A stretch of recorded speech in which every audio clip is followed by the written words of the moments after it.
ఈ లోడు ఎవరు తీసుకొచ్చారు? ఇంత పెద్ద లోడు ఈ ఇసుక ఎవరు తీసుకొచ్చారు? నేను అది ఎందుకు ట్రేస్ చేయలేకపోతే గవర్నమెంట్ ఇంత లోడ్ ఒకటి చిన్న బండో ట్రాక్టర్ అయితే వేరు, ఇంత లోడ్ ఎన్ని పెద్ద లారీలు వచ్చి ఉంటాయి? ఆ లారీ గవర్నమెంట్ కదా, ప్రైవేట్ కంపెనీ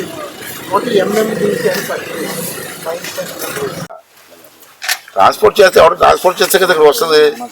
రాజమండ్రి నుంచి ఎవరు తీసుకొచ్చారు, ఎవరు ట్రాన్స్పోర్ట్ చేశారు, ఎవరికి తెలియట్లేదు. ఎందుకు వచ్చేది ఇసుక 63,000 మెట్రిక్ టన్నులు చిన్న విషయం కాదు కదా. అంచేది మొన్న ఏంటంటే మేడం గారు వచ్చి ఇది ప్రజలకు ఇచ్చేస్తా ఉన్నారు. అలా కదమ్మా, ఇచ్చేస్తే ఎవిడెన్స్ పోతుంది, కేసుకి ఎవిడెన్స్ ఉండదు కదా. దాని మీద తెచ్చినప్పుడు మీరు కేసు పెట్టాలా, ఆడు యాక్షన్ తీసుకోవాలా. యాక్షన్ తీసుకోవాలంటే ఎవిడెన్స్ ఉండాలా. అంచేది కేసు బుక్ చేసే వరకు ఇసుక ఎవరికి ఇవ్వలేదు, ఇవ్వడానికి వీల్లేదు. కేసు బుక్ చేసిన తర్వాత ఈ ఇసుక ప్రజలకు ఇచ్చమంటాను. అప్పుడు అమ్ముతారా? అంతే గవర్నమెంట్ ఏ రూల్ ప్రకారం ఉంటుంది, ఆ రూల్ ప్రకారం. అంటే ట్రాక్లో మాట్లాడారు రాత్రి, మాట్లాడి ఇద్దరు మాట్లాడుకొని రాజమండ్రిలో అనకాపల్లి జిల్లాకు ఒక సెపరేట్ రీచ్ ఇవ్వమన్నాను నేను. వాళ్ళతో కాకుండా సెపరేట్ మనకు అనకాపల్లికి ఒక రీచ్ ఇచ్చేయండి, మా లారీలు డైరెక్ట్గా వెళ్ళిపోయి అక్కడి నుంచి ఇసుక తెచ్చుకుంటారని చెప్పారంటే వాళ్ళు ఇద్దరు కలెక్టర్ కూడా ఒప్పుకున్నారు. ప్లీజ్ కైండ్లీ మీరు కూడా చాలా మాట చెప్తే అయిపోతుంది. ఓకే అండి, ఓకే వద్దాం సార్, కలుద్దాం. ఇసుక ఫ్రీ కదా గవర్నమెంట్ లెక్క ప్రకారంగా. అంచేది ఎవరైనా వచ్చే ఆర్డీఓ గారికి వాళ్ళు పెట్టుకుంటారు, మాకు ఇసుక కావాలని. వాళ్ళు ట్రాక్స్ ఇస్తారు, వాళ్ళు లోడింగ్ ఛార్జీలు ట్రాన్స్పోర్ట్ ఛార్జీలు వాళ్ళు పెట్టుకుంటారు, ఇసుక తీసుకెళ్తారు. మాజీ ఎమ్మెల్యే వాళ్ళ తాలూకాలు కొంతమంది సమాచారం సరే ఇంకా వదిలేండి వాళ్ళ గురించి. మనకి మన లక్ష్యం ఏంటంటే ఇవన్నీ మనం తవ్వుకోకూడదు. ఇంకా ఇసుక ఎవరు తీసుకొచ్చారు, ఎవరు వేసారు ఇక్కడ, ఆ దొంగ ఎవరు, అతని మీద యాక్షన్ కావాలి.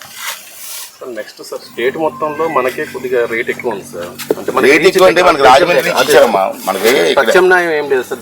ప్రత్యామ్నాయం మన అందరు రివర్లు లేవు కదా. ఇక్కడ శ్రీకాకుళంలో రివర్ ఉంది, అక్కడి నుంచి ఆలోచించారు. ఇక్కడ మాకు అంత ఇసుకొచ్చే రివర్ లేక రాజమండ్రి ఇచ్చారు. రాజమండ్రి కూడా ఇసుక రేట్ మీరు తప్పు రాస్తున్నాను, మీ పేపర్లో వాళ్ళు కూడా కొంతమంది ఎలా రాస్తున్నారంటే ఇసుక ఎక్కువ రేటుకి అమ్ముతున్నారు. ఇసుక అమ్మట్లే, నీకు లారీ ట్రాన్స్పోర్ట్ రాజమండ్రి వెళ్ళి రావడానికి అక్కడ లోడింగ్ ఛార్జీలకి ఎక్కువ అవుతుంది. నువ్వు చెప్పింది కరెక్టే, అనకాపల్లి విశాఖపట్నం జిల్లాలో అన్ని జిల్లాల కంటే రేట్ ఎక్కువ ఉంది.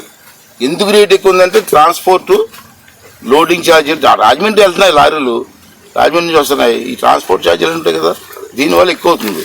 అంటే నేనేమన్నానంటే లోకల్గా ఉన్నట్టు రివర్స్ ఏమైనా ఉంటే ఇక్కడ కొంచెం గ్యాదర్ చేసి దాంతోపాటు ఎక్కువ క్వాంటిటీ కావాల్సిన వాళ్ళు అందరినీ రాజమండ్రి వెళ్ళమంటున్నాను.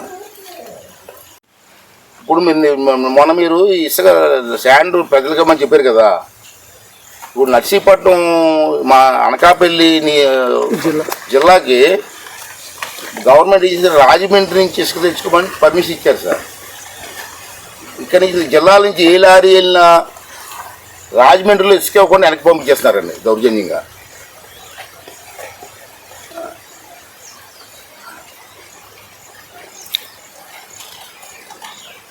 చెప్పండి సార్, క్లారిటీ ఇవ్వండి. ఎన్ని లారీలు ఉంటుంది ఎంతో చెప్పండి గారు. ముందు ఉన్నాడు పెద్ద ట్రక్కులు టౌన్లోకి వచ్చి నేను చూసాను కూడా, అడిగాను కూడా ఏంటి లారీలు ఎక్కడి నుంచి వస్తున్నాయని. మనకు అన్ని లారీలు పబ్లిక్గా రోడ్డు నుంచి వస్తూ ఉంటే కనీసం పోలీసులు ఎవర్రా బాబు ఎక్కడి నుంచి వస్తున్నారా, ఏంటంటే నీకు పర్మిట్ ఉందా లేదా అని ఒక్కరోజున అడిగారండి పోలీసులు.